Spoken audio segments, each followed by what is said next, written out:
আসসালামু আলাইকুম। প্রিয় দর্শক, অন্য মঞ্চের আলাপচারিতায় আপনাদের সকলকে আমন্ত্রণ জানাচ্ছি। আজ কতগুলো খবর আছে কম্পাইল করে আপনাদের আমি বলবো।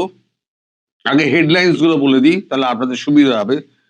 এক হচ্ছে ওয়াকারের হুমকিতে উপদেষ্টা দের শপথ, মানে যে সমস্ত উপদেষ্টার শপথ গ্রহণ অনুষ্ঠান ছিল সেটা হলো না। দুই হচ্ছে ওয়াশিংটন ডিসির যে পরামর্শ সার্জিও গোর দিয়েছিলেন, সেই পরামর্শ উপেক্ষা করলেন মোহাম্মদ ইউনূস। তিনি বলেছেন, কেন আমি পদত্যাগ করব? অনেকেই আমার পদত্যাগ চেয়েছেন, কেন আমি পদত্যাগ করব? আজ দুপুরে একটা বৈঠক ছিল, মানে এই শপথ গ্রহণ টোন এই সমস্ত অন্যান্য সব বিষয় নিয়ে যেগুলো আমাদের সার্জিও গোর বলেছেন, সেগুলো নিয়ে বিস্তারিত আলাপ আলোচনা করার জন্য বৈঠক ছিল। সেটা অসমাপ্ত রয়ে যায় এবং সন্ধেবেলায় আবার বৈঠকটি বসবে। ত্রিপুরার সীমান্তে জঙ্গি চালানকারীদের গুলিতে বিনয় কুমার রায় ৩৫, বিনয় কুমার ৩৫, তিনি মারা গিয়েছেন। সেই নিয়ে ত্রিপুরা একেবারে জ্বলছে। তারপর আমি মোদিজির কথায় আসব। মোদিজি কি করছেন, কি বলছেন, মোদিজির কথায় আসব এই টোটাল ব্যাপার নিয়ে।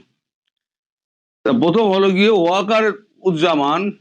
আমি ধরুন দুদিন আগে আমি যে একটা খবর করেছিলাম যে আপনাদের স্বরাষ্ট্র উপদেষ্টা তিনি পদত্যাগ করেছেন। পরে দুদিন বাদে গতকালকে থেকে দেখলাম, হ্যাঁ, আপনাদের মিডিয়াও সমস্ত বলতে শুরু করেছে যে হ্যাঁ, পদত্যাগ করেছেন উনি। কিন্তু সেটা পদত্যাগ পত্রটা ছিল ওয়াকার এর কাছে, ইউনূসের কাছে। ইউনূস সেটা প্রকাশ করেননি। এখন খলিলুর রহমানের কথাই বলেছিলাম, খলিলুর রহমানকে বা স্বরাষ্ট্র উপদেষ্টা করার ব্যাপারে উনি যখন একেবারে স্থির করে ফেলেন, তখন ওয়াকারুজ্জামান জানতে পেরে ওয়াকারুজ্জামান একদম তীব্র ধমক দেন। এমনি ওয়াকারুজ্জামান এক হচ্ছে এই খলিলুর রহমানকে দেখতে পারেন না।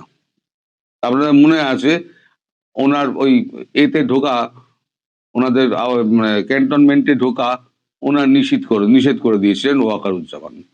তারপর গতকালকে যখন এই সার্জিও গোরের ব্যাপারটা, যখন ওই আমাদের সেনা প্রধানের ব্যাপারটা, আলোচনার ব্যাপারটা যখন ইউনূসকে জানাতে চান উনি যমুনাতে গিয়ে, উনি বলেছেন না না না না, আপনাকে আসতে হবে না, আপনি আমার টেলিফোনেই বলে দেন।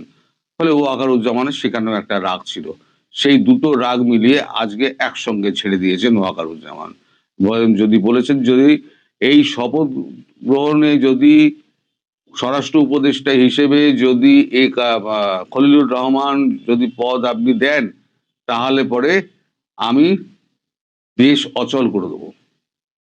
পরিষ্কার হুমকি দিয়ে বলেছেন, দেশ আমি অচল করে দেবো। অর্থাৎ উনি মাঠ থেকে সেনাবাহিনীকে পুরো তুলে নেবেন, এবার দেশ সামলা।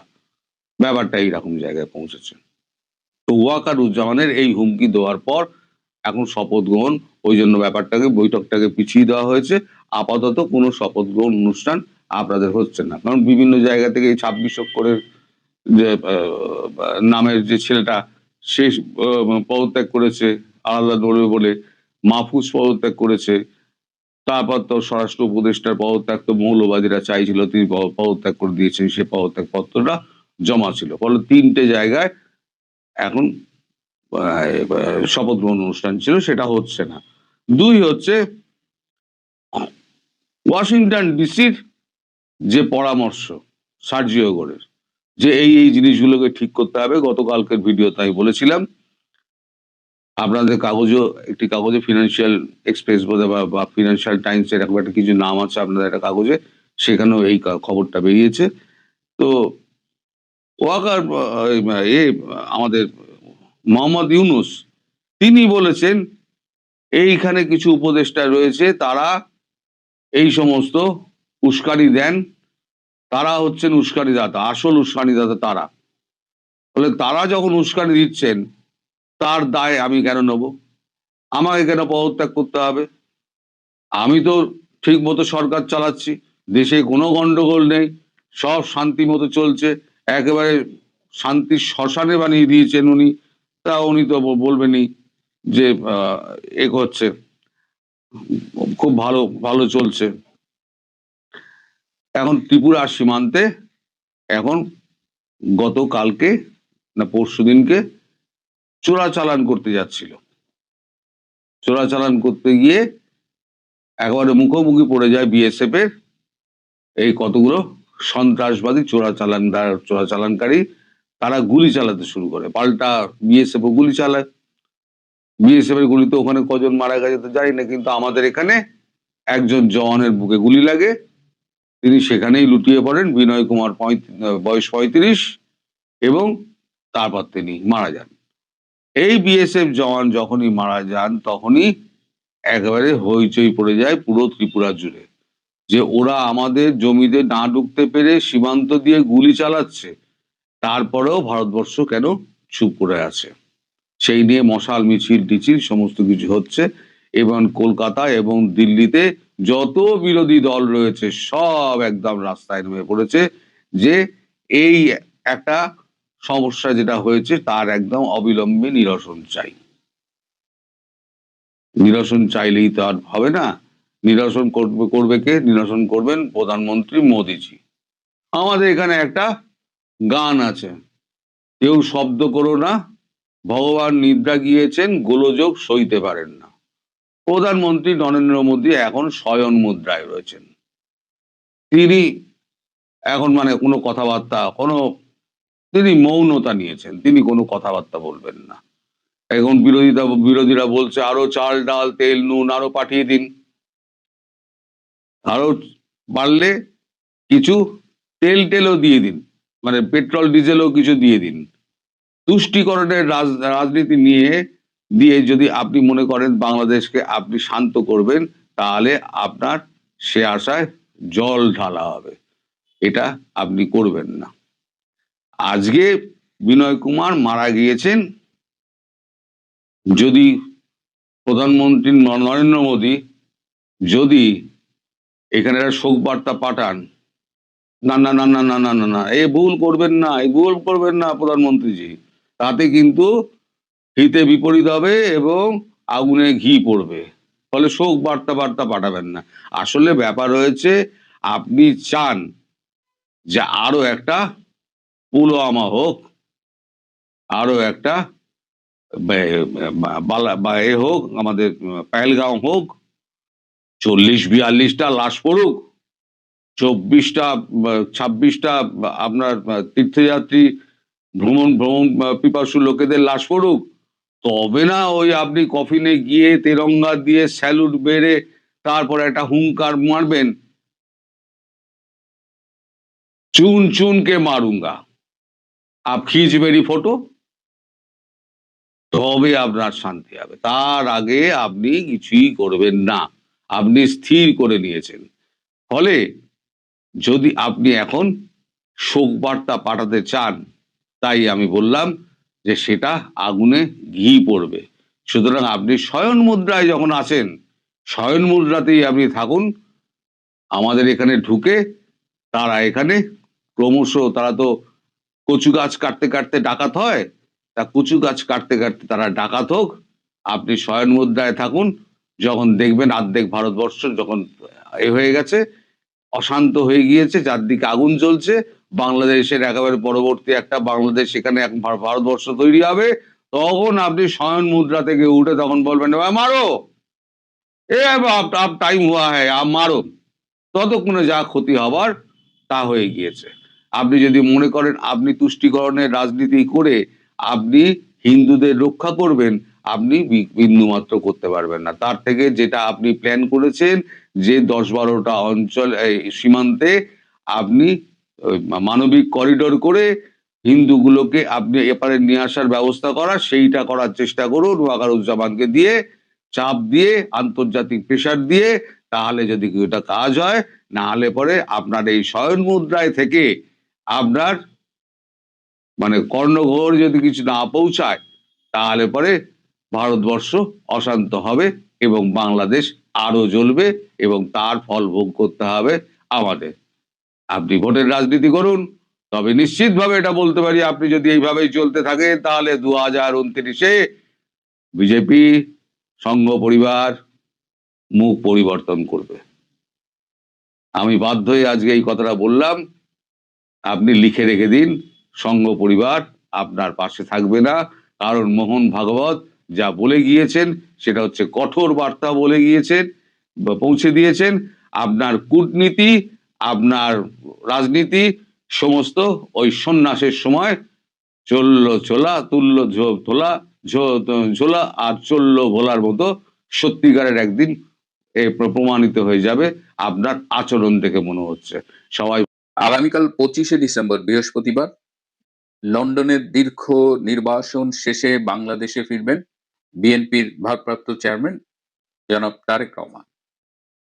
সারা বাংলাদেশে এই মুহূর্তে তারেক রহমানের প্রত্যাবর্তন নিয়েই আলোচনা হচ্ছে, পক্ষে বিপক্ষে নানাজন নানা কথা বলছে। আজকে আমি আমার আরো নতুন কিছু অবজারভেশন আপনাদের সামনে শেয়ার করব। তার আগে আরো কয়েকটা ডেভেলপমেন্ট হয়েছে গত দুদিনে, সেগুলো নিয়ে একটু আলাপ করতে চাই। আপনারা জানেন গত সোমবার ভারতের মার্কিন রাষ্ট্রদূত সার্জিও গার আমাদের বাংলাদেশের প্রধান উপদেষ্টা ডক্টর মোহাম্মদ ইউনূসকে ফোন করেছিলেন। সার্জিও গার শুধুমাত্র ভারতে মার্কিন রাষ্ট্রদূত নন, তিনি ডোনাল্ড ট্রাম্পের অত্যন্ত ঘনিষ্ঠ এবং মধ্য ও দক্ষিণ এশিয়ার ডোনাল্ড ট্রাম্পের বিশেষ দূত হিসেবেও কাজ করছেন। স্বভাবতই সে কারণে বাংলাদেশ তার কর্মক্ষেত্রের মধ্যে পড়ে। সার্জিও গার কি নিয়ে ফোন করেছিলেন ডক্টর ইউনূসকে, এটি নিয়ে আমরা কিছু কিছু বিষয় ইতিমধ্যেই সামাজিক যোগাযোগ মাধ্যমে পেয়েছি, কিন্তু সব ইনফরমেশন বোধ হয় আমরা পাইনি। যেমন একটা কথা আমরা শুনছি যে তিনি বলেছিলেন ডক্টর ইউনূসকে যে বাংলাদেশে একটি ইনক্লুসিভ নির্বাচন করতে, সকল রাজনৈতিক দলকে নিয়ে নির্বাচন করতে। এবং যখনই এটি সার্জিও গারি যে বললেন সেটি নয়, এটি ভারত একাধিকবার বলেছেন এবং ভারতকে আমাদের পররাষ্ট্র উপদেষ্টা মোহাম্মদ তৌহিদ হোসেন একবার তিনি বলেছেন ভারত প্রতিবেশী দেশ হিসেবে বলার কে, বা তারা কেন বলবে বাংলাদেশ কিভাবে নির্বাচন করবে। কিন্তু কেবলমাত্র ভারত না, এই যে কদিন আগে কমনওয়েলথের সেক্রেটারি জেনারেল এসেছিলেন কমনওয়েলথ অ্যাসোসিয়েশনের, তিনিও কিন্তু বলে গেছেন বাংলাদেশ একটা ইনক্লুসিভ ইলেকশন করতে, এবং তিনি এও বলেছেন যদি ইনক্লুসিভ ইলেকশন না হয় তাহলে কমনওয়েলথভুক্ত দেশগুলো এই নির্বাচনে সহযোগিতা করবে কিনা সেটা তারা বিবেচনা করে দেখবে। আমাদের অস্ট্রেলিয়া থেকেও কিন্তু অস্ট্রেলিয়ান সরকার বাংলাদেশ সরকারকে একটি ইনক্লুসিভ নির্বাচনের পক্ষে বলেছে। এবং আমরা গত 30শে সেপ্টেম্বর আমরা কয়েকজন অস্ট্রেলিয়ার একজন মন্ত্রীর সাথে দেখা করেছিলাম এবং সেখানে বাংলাদেশের ডক্টর ইউনূস রেজিমের বিভিন্ন বিষয় নিয়ে আমরা আলোচনা করেছিলাম। তার পরিপ্রেক্ষিতে সেই মন্ত্রী আমাদের কাছে একদম লিখিতভাবে দিয়েছেন, সেই চিঠি আমার কাছে আছে। কনফিডেন্সিয়ালিটির জন্য আমি সেই চিঠিটা আপনাদের দেখাতে পারছি না। সেই চিঠিতে অস্ট্রেলিয়ান সরকারের পক্ষ থেকে সেই মন্ত্রী ক্লিয়ারলি লিখেছেন যে তারা বাংলাদেশে একটি free, fair, inclusive and participatory একটা নির্বাচন চান। সুতরাং এই যে তৌহিদ হোসেন যখন বলেন যে বাংলাদেশের নির্বাচন কেমন হবে এটা নিয়ে ভারত কেন কথা বলে, তিনি আসলে পুরো সত্যটা বলেন না। যে কেবল ভারত নয়, সারা পৃথিবী বলতে গেলে দুই একটা দেশ, হয়তো তুরস্ক বা পাকিস্তানের মতো এরকম দুই একটা অনুল্লেখ্য দেশ ছাড়া সবাই চাচ্ছে বাংলাদেশে একটি ইনক্লুসিভ ইলেকশন হোক। সার্জিও গার সে কথাটাই বলেছেন। সার্জিও গার আরো কিছু গুরুত্বপূর্ণ কথা বলেছেন, তার মধ্যে গত সম্ভবত 17 এবং 18ই ডিসেম্বর চীনের দুটো টিম বাংলাদেশে ঘুরে গেছেন, একটা ডিফেন্স টিম, একটা ট্রেড টিম। তো সম্ভবত আমেরিকা এই ইউনূসের চীনের সাথে অতিরিক্ত মাখামাখিটা পছন্দ করছে না, এবং স্পেসিফিক্যালি এই দুটো টিমের বাংলাদেশ ভিজিট নিয়ে সার্জিও গার ডক্টর ইউনূসকে প্রশ্ন তুলেছেন।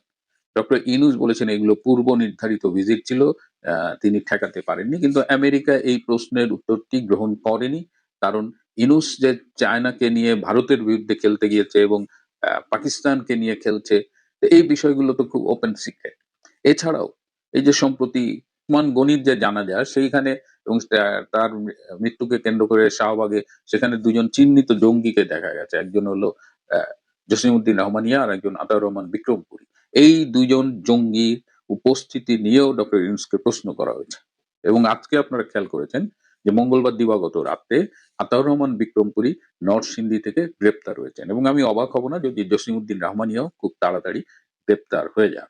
এই যে গ্রেপ্তারটা হয়েছে, তারা এতদিন প্রকাশ্যে বুক চিতিয়ে হেঁটেছে, কিন্তু হঠাৎ কেন গ্রেপ্তার হলো? এই গ্রেপ্তারের কারণ হলো এই সার্জিও গারের ফোন। এবং কেবল সার্জিও গার নয়, আপনারা ইতিমধ্যে জেনে গেছেন যে 4জন মার্কিন কংগ্রেসম্যানও বাংলাদেশে একটি ইনক্লুসিভ ইলেকশনের জন্য চিঠি লিখেছেন, এবং এই চিঠিটি তারা সাধারণত তারা চিঠি লেখে যে মার্কিন প্রশাসনের কাছে বা মার্কিন রাষ্ট্রপতির কাছে, কিন্তু এই চিঠিটি সরাসরি তারা ডক্টর ইউনূসকে লিখেছেন। এবং সার্জিও গার বলেন বা এই ৪ জন কংগ্রেসম্যান বলেন, সবার একটাই সুর যে দল হিসেবে আওয়ামী লীগকে কেন নির্বাচনে অংশগ্রহণ করতে দেওয়া হবে না? ব্যক্তির অপরাধ থাকতে পারে, কিন্তু দল হিসেবে আওয়ামী লীগ যে অপরাধ করেছে সেটি এখন পর্যন্ত প্রমাণিত না। সুতরাং আওয়ামী লীগকে কেন নির্বাচন করতে দেওয়া হবে না? এবং যতবারই এই কথা বলা হয়, ইউনূস একটাই কথা বলেন যে টেকনিক্যাল প্রবলেম আছে। টেকনিক্যাল প্রবলেমের কারণে আওয়ামী লীগকে নির্বাচন করতে দেওয়া হবে না। কি সেই টেকনিক্যাল কারণ সেটি আর ডক্টর ইউনূস খোলাসা করে বলেন না। কিন্তু আমরা সবাই জানি যে আওয়ামী লীগকে যদি আজকে ফ্রি, ফেয়ার অ্যান্ড ইনক্লুসিভ ইলেকশনে আওয়ামী লীগকে যদি পার্টিসিপেট করতে দেওয়া হয়, প্রতিদ্বন্দ্বিতা করতে দেওয়া হয়, সেই নির্বাচনের ফলাফল কি হবে এটা আমাদের চাইতে ডক্টর ইউনূস স্বয়ং ভালো জানেন। এই ভীতি থেকে তারা আওয়ামী লীগকে নির্বাচনে অংশগ্রহণ করতে দিতে চাচ্ছে না। এই যে মানে বিশ্বব্যাপী চাপের মুখে ডক্টর ইউনূস কিন্তু বারবার তার উপদেষ্টাদের নিয়ে বসছেন। আজকেও ২ বার বিভিন্ন উপদেষ্টার সাথে তিনি মিটিং করেছেন যে এই অবস্থায় আসলে কি করা যায়? খুব দ্রুত সময় পেরিয়ে যাচ্ছে। ১২ই ফেব্রুয়ারিকে কেন্দ্র করে যে নির্বাচনী প্রস্তুতি যে প্রক্রিয়া সেটিও আ এগিয়ে যাচ্ছে। ঠিক সুতরাং এই প্রতিটা দিন খুব গুরুত্বপূর্ণ এবং এখন আপনারা অনেক রকমের ন্যারেটিভ শুনবেন, অনেক রকমের গুজব শুনবেন, গুঞ্জন শুনবেন। এই গুজব শুনে অনেকেই হয়তো একটু হতাশ হয়ে পড়বেন। কিন্তু এখন আসলে হতাশ হবার সময় নয়। এখন ধৈর্য ধরে অবজার্ভ করার সময়। যা হোক, শুরু যেটা করেছিলাম যে আগামীকাল তারেক রহমান বাংলাদেশে ফিরবেন। তার প্রত্যাবর্তন উপলক্ষে বিশাল সমাবেশের আয়োজন করা হয়েছে। তাকে অভ্যর্থনা জানানো হবে ৩০০ ফিটে এবং সেখানে আশা করা হচ্ছে যে প্রায় ৫০ লাখ লোক সারা দেশ থেকে আনা হবে তারেক রহমানের এই রিসেপশনে। তারেক রহমান ফিরছেন এটা মোটামুটি নিশ্চিত। এটা নিয়েও অনেক আলোচনা হয়েছে। আমিও বলেছি যে যেদিন মা অসুস্থ হলো তিনি বললেন তিনি আসতে পারবেন না। There are certain conditions. তারপরে হঠাৎ আবার কি হলো যে তিনি ৩ সপ্তাহের মধ্যেই সেই ডিসিশনটা চেঞ্জ করলেন। কোথাও না কোথাও কিছু না কিছু ক্লিয়ারেন্স তিনি পেয়েছেন যে কারণে আসছেন। তিনি যখন এয়ারপোর্টে নামবেন, এয়ারপোর্ট থেকে তিনি যখন পূর্বাঞ্চলে যাবেন তখন ১৮ বছর আগে বা ১৭ বছর আগে ছেড়ে যাওয়া বাংলাদেশ আর কাল তিনি যে ঢাকাটা দেখবেন সেই ঢাকার সাথে তিনি কোনো মিল খুঁজে পাবেন না। এই ঢাকা অনেকখানি বদলে গেছে।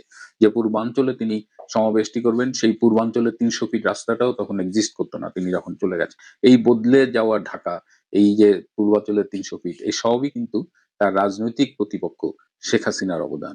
শুধু যে অবকাঠামোগত পরিবর্তন হয়েছে তাই নয়, গত ১৭ মাসে শেখ হাসিনার আমলের উন্নয়নের পাশাপাশি বাংলাদেশের রাজনীতিতে যে পরিবর্তনটা হয়েছে, বাংলাদেশের রাজপথে এখন জঙ্গি সংগঠন আইএসআইএস এর পতাকা ওড়ে, বাংলাদেশের জঙ্গিরা এখন প্রকাশ্যে বুক চিতিয়ে ঘুরে বেড়ায়, বাংলাদেশে যখন তখন মানুষকে আগুনে পুড়িয়ে হত্যা করা হয়, যখন তখন তাকে জবাই করা হয়, ধর্ষণ করা হয়, নির্যাতন করা হয়, সেই বাংলাদেশের যে রাজনৈতিক আবহে তিনি পদার্পণ করবেন এবং গত ১৭ মাসে তার নিজের দল বিএনপি যে পরিমাণ অন্যায়, অত্যাচার, চাঁদাবাজি, ধর্ষণ, লুণ্ঠন, নিপীড়নে অংশগ্রহণ করেছে, সেই রাজনৈতিক দলের নেতৃত্ব তিনি কতটা দিতে পারবেন সাফল্যের সাথে, সেই প্রশ্নটি কিন্তু আমি তার প্রত্যাবর্তনের আগে আপনাদের সামনে রেখে গেলাম।